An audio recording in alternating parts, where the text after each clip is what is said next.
Now for the news in detail. Pakistan's Army Chief General Qamar Javed Bajwa has discussed Afghan peace with President Ashraf Ghani in Kabul. The two leaders also conversed about counter-terrorism and other issues of bilateral concern during the meeting. Bajwa and the Director General of the Inter-Services Intelligence, Lieutenant General Faiz Hamid, are in Afghanistan for peace talks. The meeting comes as the Kabul administration and the Taliban are gearing up for the next phase of the peace process, the Intra-AFGHAN talks. Earlier on Sunday, the Army Chief met the U.S. Special Envoy for Afghanistan, Zalmay Khalilzad, on Sunday. The two spoke of the accelerated prisoner releases, Afghan refugees, and border security. In a series of tweets, the military's media wing has said both officials shared steps taken on these fronts and agreed to continue working together. Khalilzad praised Pakistan's key role in the Afghan peace process and its commitment to regional stability. Well, to discuss that a bit further, we're now joined with Mr. Rahimullah Yousafzai, who is an expert on Afghan issues. Mr. Yousafzai, thank you for joining us here on Indus News. What is the significance of this meeting and what do you believe it is set out to achieve? I think it is a very high-level engagement because it's not often that the Pakistan Army Chief and the ISI Chief go to Kabul. It has been a while that Afghan leaders have come to Pakistan. So it is, I think, very significant development. I think it has something to do with the visit of the Khalilzad to Doha and Islamabad, and he also is supposed to go to Kabul. So I think an effort is being made by the U.S. with the cooperation of Pakistan to, number one, seal the peace accord signed between the U.S. and Taliban in Doha in February. Secondly, to expedite the intra-Afghan dialogue. And for that, they will have to remove some of the hurdles. One of the hurdles has been removed already internally by the Afghan leadership because Ashraf Ghani and Abdullah have reconciled and they're going to share power, and Abdullah will lead the peace talks on the Afghan side. Secondly, which is more contentious, is the exchange of prisoners. And in that context, the real hurdle has been the Afghan government, which has been delaying the release of Taliban prisoners. And Taliban has said categorically they will not engage in intra-Afghan dialogue unless all their 5,000 prisoners are released. Well, Mr. Yousafzai, Pakistan's role in facilitating the Afghan peace process has been repeatedly acknowledged and praised by the U.S. Now, with the intra-Afghan talks in Qatar apparently not far away, what more does the U.S. seek from Pakistan going forward? I think the U.S. wants Pakistan to persuade the Taliban to either extend the ceasefire or reduce violence, as they did when they were signing the peace agreement with the U.S. They reduced violence for 1 week, and that actually led to the peace agreement on 29th of February. But Pakistan will be telling the Americans that they have to put pressure on the Ashraf Ghani government to release the Taliban prisoners as committed by the U.S. in the Doha peace agreement. So they will be trying to accomplish two tasks, and both have a responsibility to try to do that. I think the other issue is that all the other details, the timing of starting the intra-Afghan dialogue, the venue, the agent, they will have to be discussed. And I think in a way, Pakistan has been very helpful. But the strange thing is that Americans want Pakistan to become more involved in the peace process, while the Afghan government does not trust Pakistan, and they want minimum Pakistani engagement. So that has to be reconciled. I think that again will be the responsibility of the U.S. to tell the Afghan government that Pakistan is doing it sincerely and that it can be very useful. So that is now, I think, one of the reasons that the Afghan government is not very keen on Pakistani involvement. It believes Pakistan is interfering in the Afghan affairs. Well, Mr. Yousafzai, we'll leave it there for now, but of course, as always, we appreciate you taking your time out to speak to us here at Indus News. Well, the Afghan government is now preparing for the first round of the intra-Afghan talks with the Taliban. The chief of the High Council for National Reconciliation, Dr. Abdullah, says the talks are expected to be held in Qatar. Speaking in Kabul, Abdullah said the countries that have offered to facilitate the talks may host future rounds of the dialogue. Abdullah said the U.S. Special Envoy Zalmay Khalilzad is now speaking with Taliban delegates to finalize the details. Pakistan has appointed former diplomat Mohammad Sadiq as its special envoy for Afghanistan to step up its focus on the peace process. Islamabad has taken a strong exception to the Indian Home Minister Amit Shah's statement regarding a surgical strike inside Pakistan. Foreign Minister Shah Mahmood Qureshi said India would get a befitting response to any misadventure. In a statement, Qureshi said India must not remain in a fool's paradise and remember how Pakistan reacted earlier. Qureshi said the international community should take notice of Delhi's desires to escalate the situation with Islamabad. He called on Amit Shah to elaborate what was stopping India from carrying out a surgical strike in Ladakh. The foreign minister said Delhi was trying to shift the blame of its failures on Pakistan. Qureshi said the situation in occupied Kashmir was deteriorating by the day.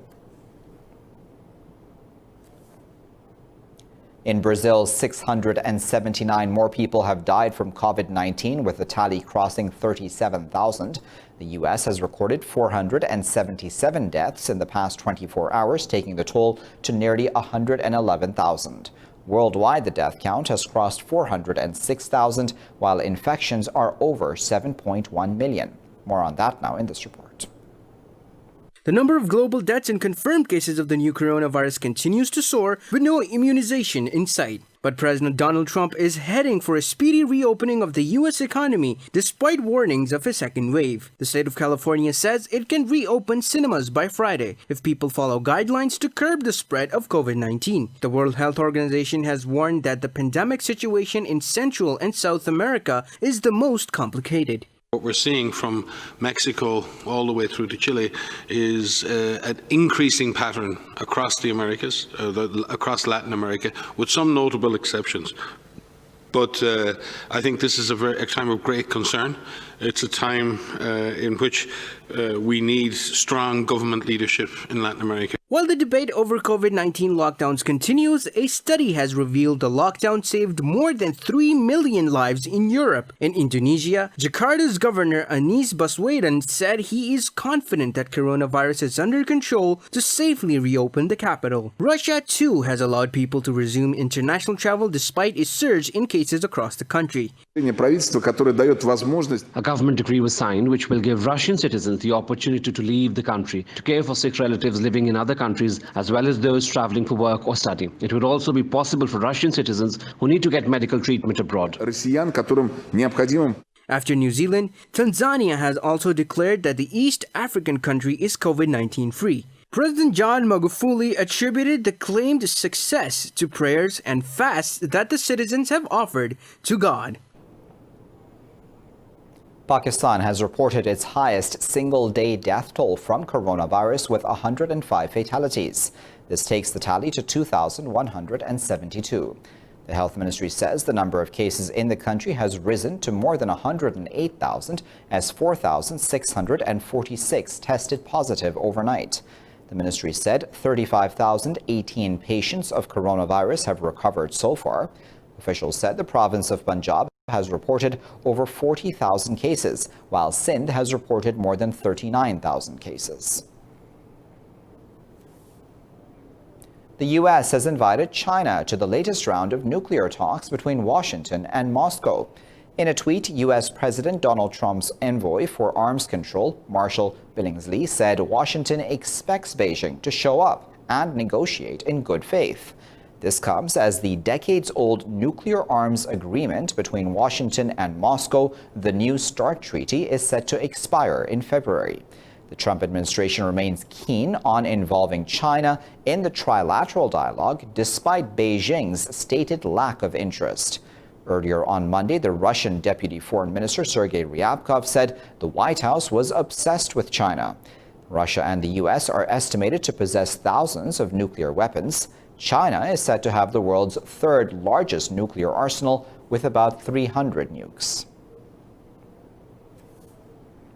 Hong Kong's Carrie Lam says the city cannot afford more chaos as activists marked a year of sustained pro-democracy rallies with lunchtime protests. Lam said all stakeholders need to learn from the mistakes as the territory had a difficult past year. The city is on alert with larger gatherings planned to mark the first anniversary of a mass rally that had galvanized the pro-democracy movement. Last year, the proposed extradition law drew over 1 million protesters in a city of 7.5 million.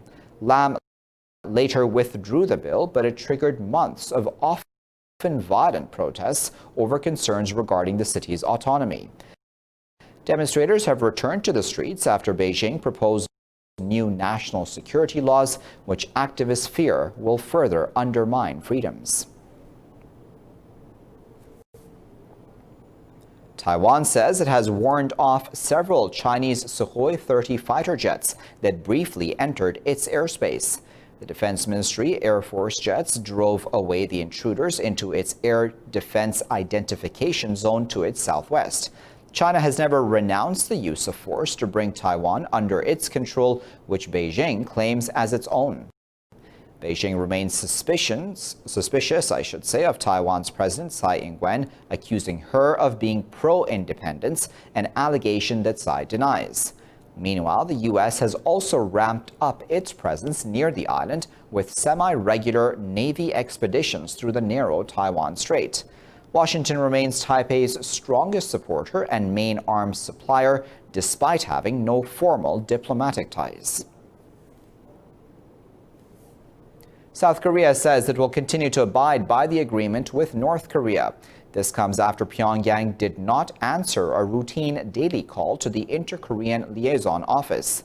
South Korea's Ministry of Unification said the routine calls and military hotlines are a basic means of communication between the neighboring countries. Seoul said it was the first time that the North has not answered military phone calls from the South since the hotlines were restored in 2018. Earlier, North Korea had vowed to cut off all inter-Korean communication lines in anger over anti-Pyongyang leaflets sent from the South. North Korean defectors and anti-Pyongyang activists often send balloons carrying leaflets criticizing the communist regime and its leader.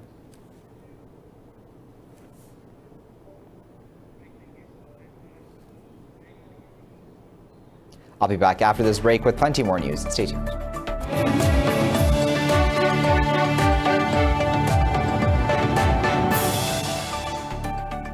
Welcome back. Tehran has sentenced an Iranian citizen to death for spying for U.S. intelligence services, especially on the whereabouts of the slain commander Qasem Soleimani. Iran's judiciary said Mahmoud Mousavi Majd also spied for Israel's Mossad. Officials have not said whether Mousavi Majd's case is linked to Iran's announcement of the capture of 17 CIA agents last summer. On January 3rd, a U.S. drone strike in Iraq killed Soleimani, the leader of the Revolutionary Guard's Quds Force. Washington blamed Soleimani for masterminding attacks by Iran-aligned militias on U.S. forces in the Middle East. Soleimani's killing had led to a peak in the confrontation between Iran and the United States. Well, U.S. sanctions on Iran's shipping network and its Chinese subsidiary have taken effect after they were announced in December.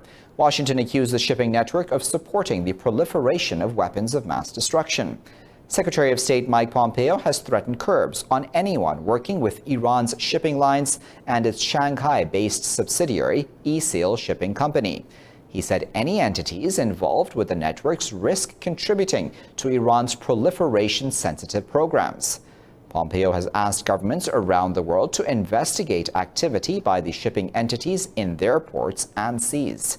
The State Department has accused INTRA-AFGHAN of repeatedly transporting items related to Iran's ballistic missile and military programs. The Iraqi Revolutionary League claims it has shot down a U.S. military transport plane in Baghdad. The U.S. military spokesperson Miles Kaggans has denied that claim, saying the plane overshot the runway and crashed into a wall. Kaggans said 4 servicemen were injured in the crash with limited damage to infrastructure and equipment. He said the incident was being investigated, but any enemy activity was not suspected. Meanwhile, the Iraqi military has confirmed that a rocket landed in the perimeter of Baghdad International Airport. The military said the rocket was launched from an area to the south of the airport, but there were no casualties.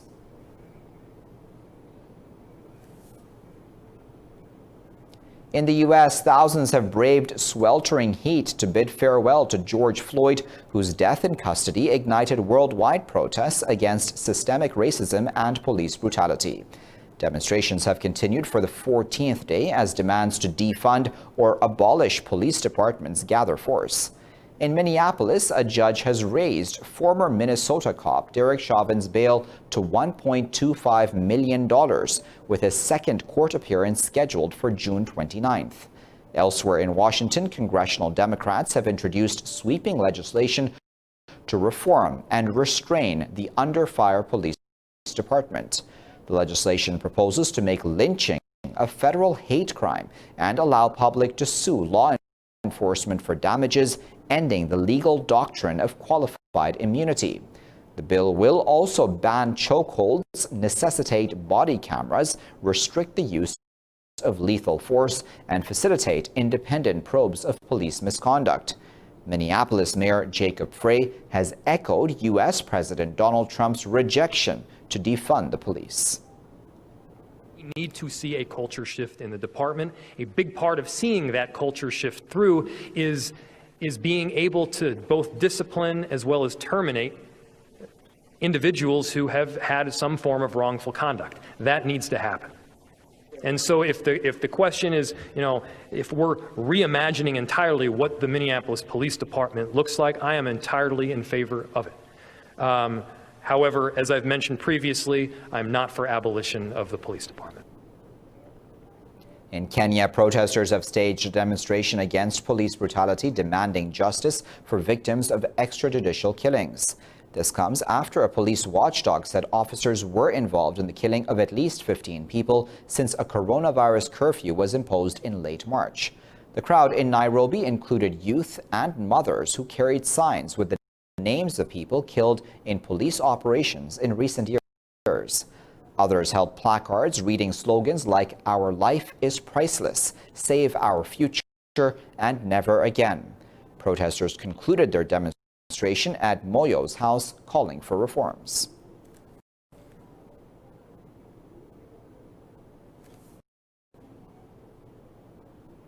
Russia says it will take up to 5 days to eliminate the consequences of the oil spill at the field in the Nenets Autonomous District.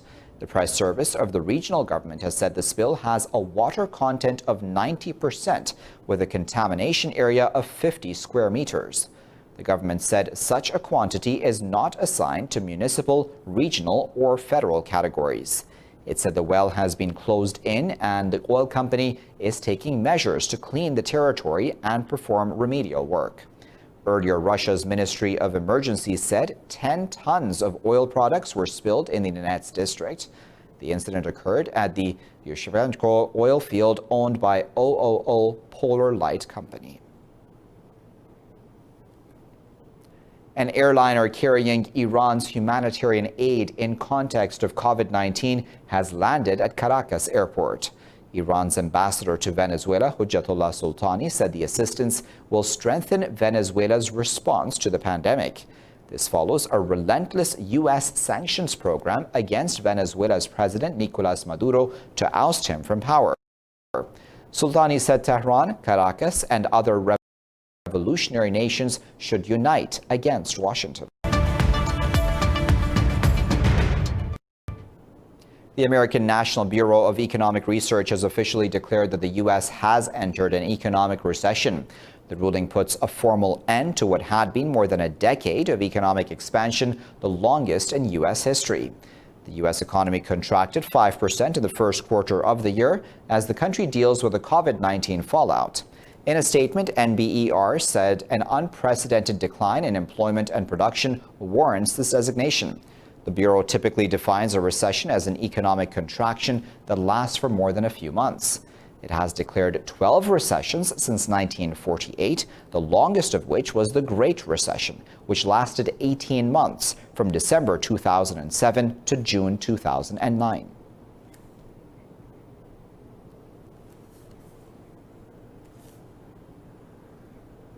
European stocks have edged lower as investors weigh the prospects of economic recovery after the coronavirus pandemic. Investors continue to tread cautiously as major economies have already entered recessions. Frankfurt's DAX is trading over 2% lower after Germany's industrial output plunged by a record 18% month-on-month in April. The CAC 40 in Paris has lost nearly 2%. London's FTSE 100 is trading over 1.5% lower as the British American Tobacco fell about 3%. In Asia, Hong Kong's Hang Seng Index gained over 1%, while the Shanghai Composite closed over 0.5% higher. The Nikkei 225 lost nearly 0.5% after Japan's economy officially entered a technical recession. The international benchmark Brent crude oil price has lost over 1.5%, pairing early gains. Time now to find out what the weather is like around the world.